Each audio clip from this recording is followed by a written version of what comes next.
Hey everyone, welcome to our video about Uncharted with a little bit of different scenery today. We're recording somewhere different from where we usually record, which is my place. And I do apologize that you're going to probably hear a little bit of some male yelling and also some Smash Bros in the background. We have some other guys that are here with us today, but I'm here, and then we got our usuals, Justin and Jared. We're the usuals now. We're the usuals. We've been upgraded. Yeah, of course you're my usuals. Giving us rank.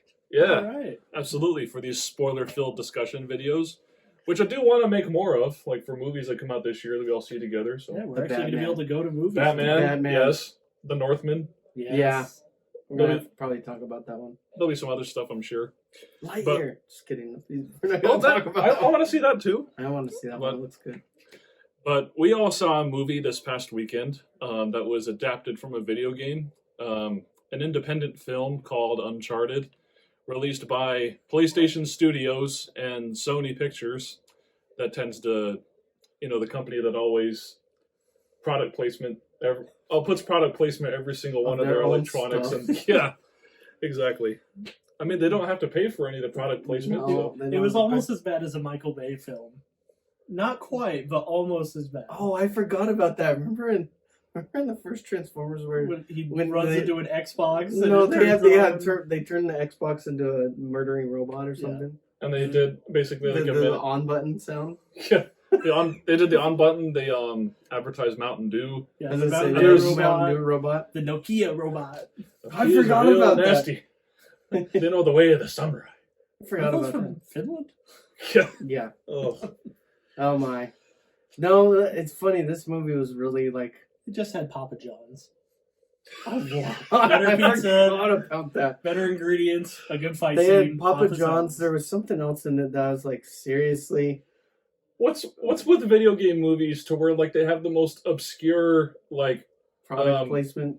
well not necessarily product placement, but they advertise like restaurants. You remember back when Sonic the Hedgehog came out? Olive Garden. Olive Garden, yeah. The whole movie, like they paid. Olive Garden paid like millions of dollars to be the main plot point in that movie. I feel Essentially. like nerd movies try to like get away with like, ha ha ha, we're gonna do advertising, but it's so in your face, it's meta kind of thing.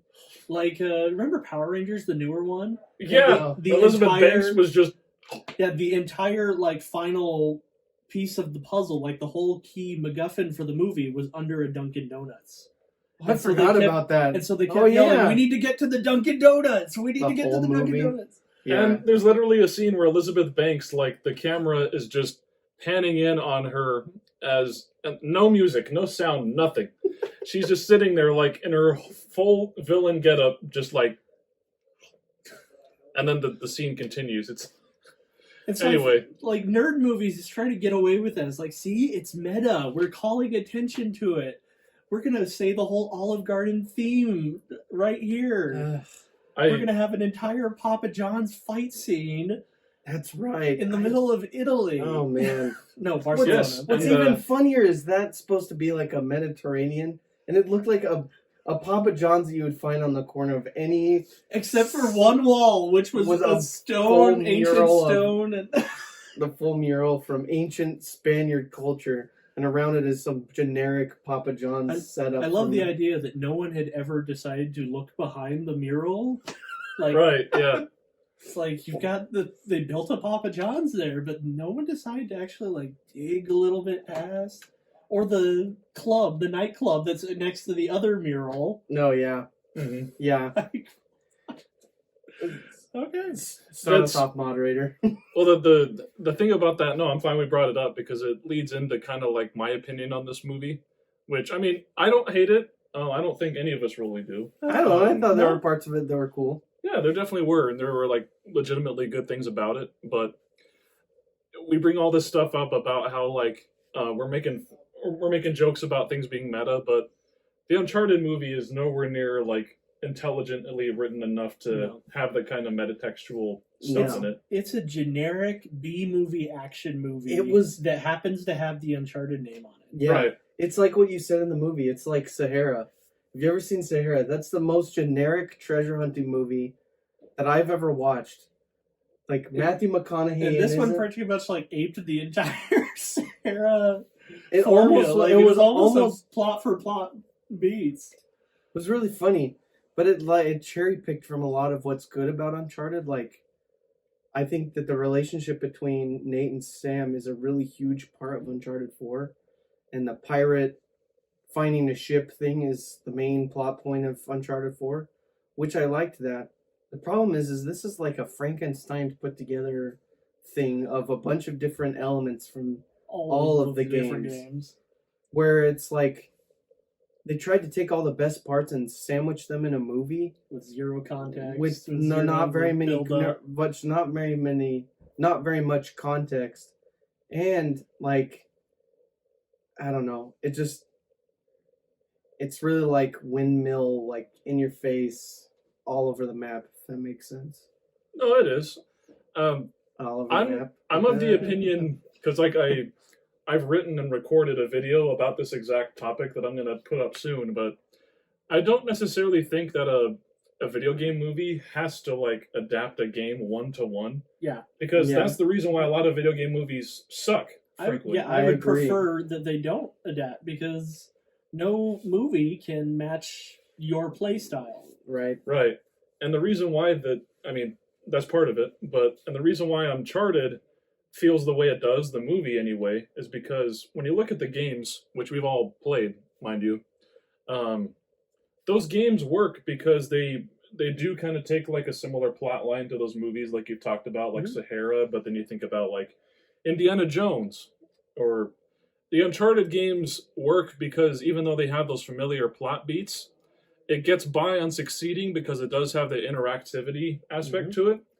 And you play it. And you're playing through it, and it's well done. Written, choreographed. And even more than that, like the movies are, I've always told people about Uncharted is like, the Uncharted games are movies that you play.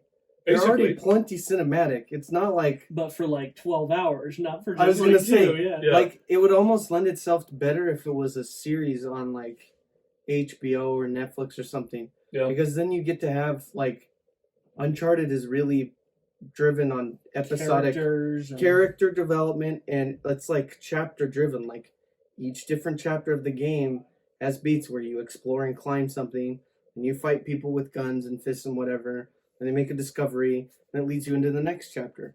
Like I think it would lend itself better as a TV show or streaming something, but that's kind of where the flaws of the movie are. Like all those points that you just mentioned with the games and what makes them actually good with the character development and the pacing, like that wasn't there in the movie. Yep. Mm-hmm. Like you would have character development that was way all over the place. Yep. Like Sully is in one scene, he's a bad A ex-Marine that can kick butt and do all these other things, and then the next scene he's just like, I don't know what I'm doing. Like he's completely a goober that's just out of his element, and it's like, wait. That would be fine if it was 1 hour and then 3 hours later that was the case. But this is like 5 minutes apart from each other. Right, yeah. And so there's no development arc. There's no, like, the plot is just goes place to place to place, and there's no reason for it except we need to do a cool action scene now. We need to do a chase scene now. We need to do this now. The thing that makes that more unfortunate for me is like, I don't feel like there's ever legitimate stakes for what's going on. When you think about it, like, guys going after treasure, I mean, cool. That's a good start off point. I mean, people can relate to that. Everyone enjoys having more money. But that can only carry you so far in like emotional involvement in a movie. I don't want to compare it to the games too much, but like the game, another reason why those games work and why you're invested in like Nathan Drake trying to beat the villains at obtaining the treasure is because there's always something you learn about the treasure that makes it like important for them to beat the bad guys to it. Yep. Like the original game, literal Nazi zombies. Yep. Or like Uncharted 2, when you go to Chintamani Stone. Yeah, the Chintamani Stone, and like the things that you learn about how it affects like immortality and stuff. Well, you don't even need to go to the games. You can go to like another movie, another adventure movie, Indiana Jones. Yes. Like the Holy Grail. You're not getting the Ark of the Covenant just because, I was looking for the Ark of the Covenant. You're getting the Ark of the Covenant because the Nazis are going to try to use it for world domination. Mm-hmm. That adds the stakes. So there's personal stakes and there's worldwide stakes that make it important for him to actually do this. Yes, thank you very much for bringing that up, because I was thinking along the same lines. There are no stakes for this movie, even with the finale, which was absolutely Amazing. Absolutely amazing. So all three of us were sitting in chairs next to each other. My wife's with me. My wife was with us, but the three of us were sitting next to each other. And all three of us, when we watched the finale, we were like, what is happening? All three of us in unison, almost with our hands up, like, what is going on? Well, unlike the movie, let's apply some context here. And let's just say, like, the villains. Like, who is going against Nathan Drake here? You got the Moncada family, who we know next to nothing about, and they're almost justified because they got screwed out of the gold in the first place. Right. And so you have no reason to think that they're bad guys until Antonio Banderas murders his father for no reason at all. Right. Because he's already filthy rich. So they don't really need the money, but they're kind of justified in going after it. And then you got a random mercenary warlord girl that is just saying, okay, now I'm going to take over and kill people. It's like, okay, so you're just going to be rich? I guess that's a motivation for it. It's a motive, but there's nothing that, like, that's what you expect villains to do. It's like there's nothing really surprising about that. It's just they're villains to be villains in a movie.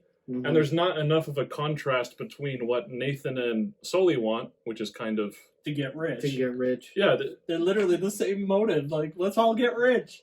Yeah, and so that kind of makes it unfortunate in the sense that you can watch this movie and enjoy it for the sake of, Tom Holland and Mark Wahlberg having some good banter. Because it isn't bad. Like, they actually give some pretty decent performances, even if they're not Nathan and Sully from the game. Right. Yeah.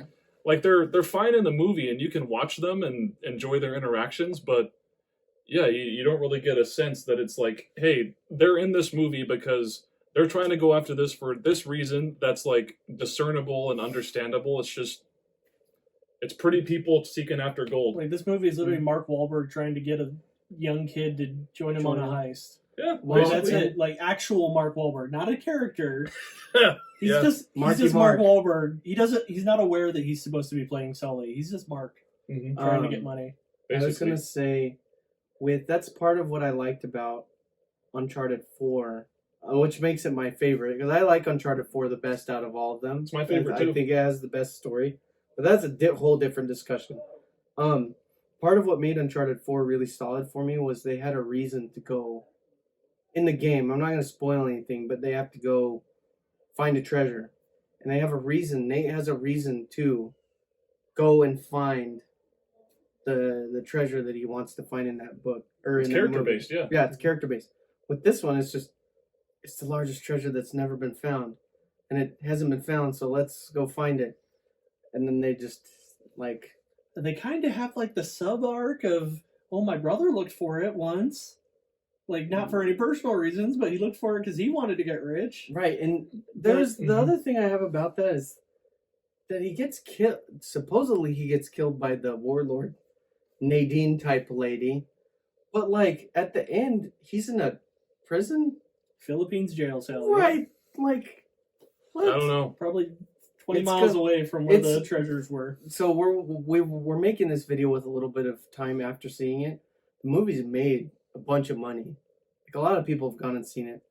So they're probably going to do a sequel. So we'll see what happens. They did announce that it's going to be a franchise. It's going to be multiple sequels is what I heard. So hopefully they can go, okay, well, we learned from this.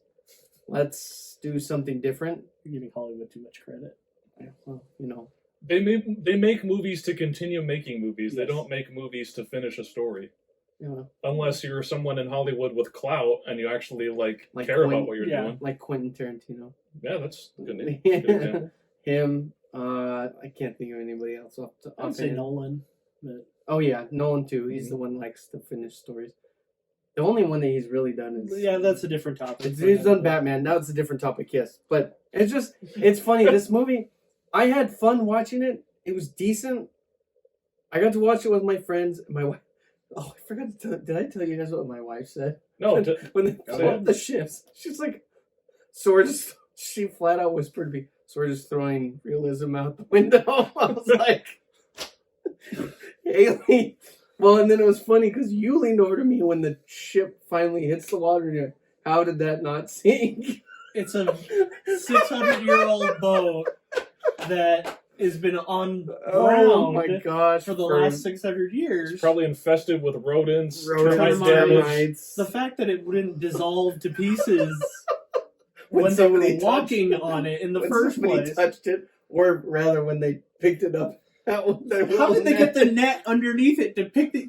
Okay, just for you who haven't seen it. We're assuming you have because this is a spoiler-filled video, but go ahead. The bad guys follow Nathan Drake to the cave because they just happened to see him riding a boat nearby. That's true. I forgot about that. They just there was no looking out on the ocean. They were completely on the other side of the island, and they just happened to see Nathan just riding by without any care in the world. And so they find the 2 boats that have all of Magellan's treasure in them, and so they somehow managed to fit in the buckets. They're not even just like hidden. They're just hidden in the buckets on the ship. Yep. You don't even have to look for it. They're just sitting on the side of the boat. And Mark Wahlberg has no idea about this. He's like, "Oh, we didn't get anything." As a former Navy, never mind. So they managed to get nets underneath the boats somehow, which isn't how that works. And then they airlift them with helicopters. Actual Spanish galleons. Not just helicopters. 1 helicopter each per ship. Yes.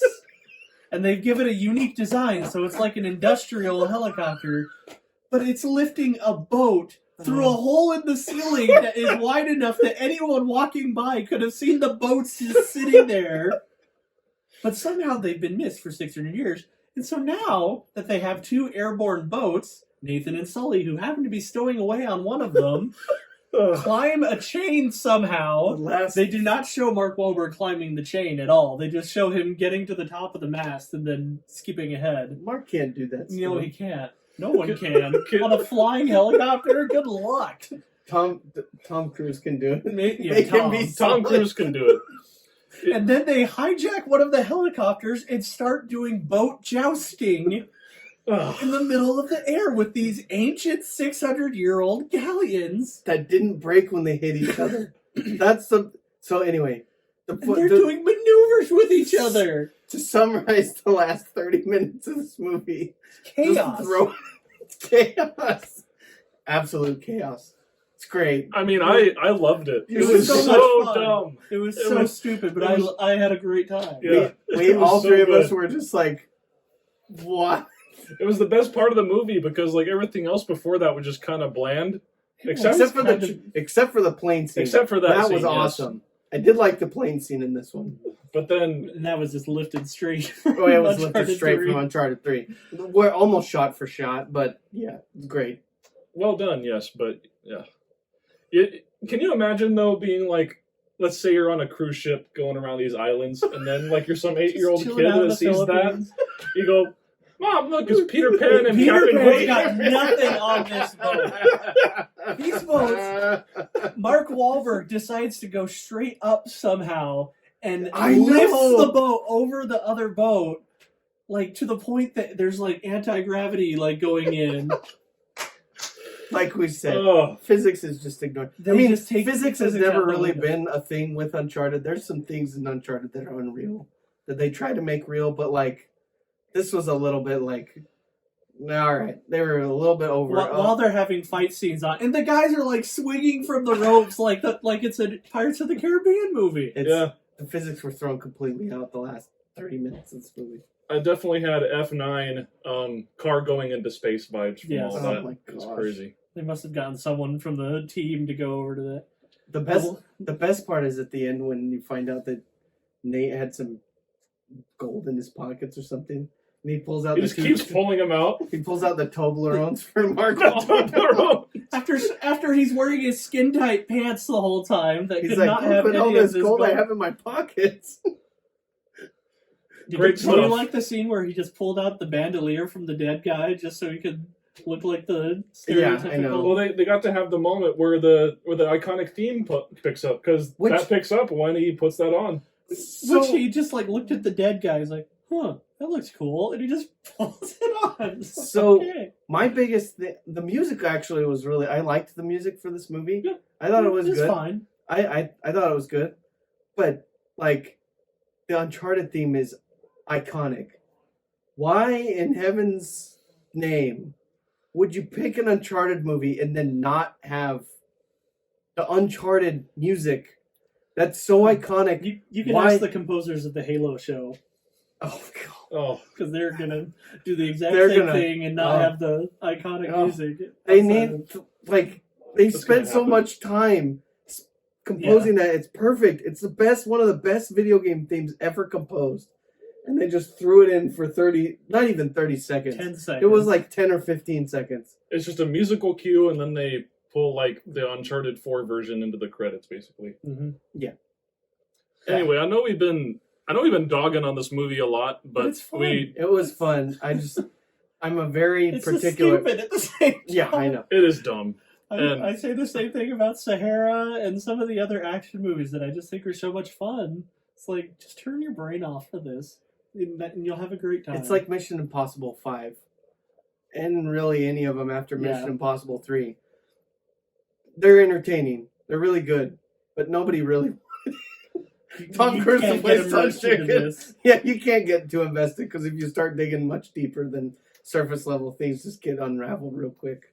But hey, those movies are made extremely well, though. Oh, absolutely. Yeah, There's yeah, at least they're a difference awesome. There. And the stunts are really cool. That Scientology budget really goes into making the movies just excellent. Hey, Tom Cruise didn't deserve that. He was getting mad at people for COVID. Leave him alone. Anyway, True. that's not an Uncharted thing. That's a different thing.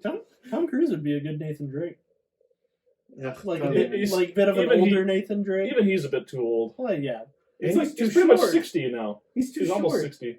As if that ever matters with Tom Cruise. He'd have to stand on a lot of apple crates. Yep. That's my favorite thing I learned about Top Gun was he was standing on apple crates. Oh, jeez. That's awesome. I heard it said that if the movie came out when the games did, Mark Wahlberg would have been the perfect age to play Nathan. Yep. Yeah, But if I the think that movie would be- took another 10 years to come out, he would have been the actual perfect age to play Sully. Yeah. except if this movie came out like 10 years ago, for example, Nathan Fillion! I was gonna say because the fan, Not just because he's named Nathan. He's good as Nathan. but they did a fan. That's a whole thing that we could spend hours talking about. When The casting. Nathan was in That- his prime, then That he really would have, because he did would the have fan. loved it. He did the fan film and got paid next to nothing and just had fun with it. And the fan film, if you've never watched it, is awesome. Yeah, It's way it really good. is. All they had to do was go Nathan Fillion. They literally only had to talk to the people who made it and be like, "Hey, do you guys want to come make a full length movie?" And all three of the people would come because the guy who played Sully was pretty good. Yeah. I don't know what that guy's name is, but he's pretty good. He's the guy in Avatar, yeah. Stephen Lang. Yeah, he's also, isn't he the blind guy from those? Mm-hmm. Yeah, And he's in Tombstone. Remember that? I didn't watch everyone's in Tombstone. Tombstone. Yeah, it was- Basically. yeah. Anyway. Well, I think we've talked enough about it. We don't need to talk about casting. That's a whole Yeah, that's. can of worms. Everyone We don't- else has covered Everybody it to has death. covered it to the teeth. We don't need to talk about it. Are there any other closing comments you want to share then? There's No, a scene that nothing. annoyed me after I thought about it some more. I know we've talked about how we don't want to think about it, but this was like a key plot point for a bit there. They get to Barcelona and they meet the girl, whose name I can't recall right now. Chloe. They meet Chloe, and Chloe is standing about 10 feet away from them because she doesn't trust them. And then she turns and runs, and they're like, check your backpack. Maybe she stole the key in your backpack. Oh, yeah. Yes. She was standing 10 feet away from them. How did she get open the backpack, grab the key, close the backpack without him knowing? Suspicious. She used the force. That's just like one of those scenes that you just have to like, wait, that doesn't make Stop it. any sense at all. Yeah. They literally just wanted to have a chase scene for having a chase scene, and so the scene happened by magic. Well, and then it's funny because when the chase scene ends and she gets in the car, he gets in front of the car, and she doesn't keep hitting him. She stops. She hits him once. She hits him once, and then he walks around. And he's like, "Will you roll down the window?" And it's like, What was the point of the whole was the chase point of scene chase? if you're actually Because willing to they're talk gonna to be them homies. after all? And then they end up being friends after that. It just doesn't make any sense. Yeah, they keep throwing the whole "you can trust me" thing in there. It's like, who would? It didn't None work. of them are trustworthy. They're all awful people. It didn't work for Solo. It didn't work for this movie. Remember Solo? I was getting Solo vibes from this movie a lot. Which I enjoy Solo more than this, though. Which I know, sucks but 'cause it's I just really like- liked Solo. Just the idea of like, oh, we need to do all of this stuff to introduce the characters to be who they are. Oh, that's true. Yeah. I didn't think about that. That's actually a good point. But I liked Solo a lot more than this movie. Anyway, that's Cool. a different point. Well, thanks, guys, for tuning into this conversation about Uncharted. Yes, we will be making more videos, but, we'll try to not make them super long in any case. I hope this wasn't too long, but I enjoyed talking about it with these fine gentlemen. If you like this video, please consider subscribing to the channel and joining the notification squadron so that you don't miss out on any future videos that I make. And I hope you all have a safe and good day. So long.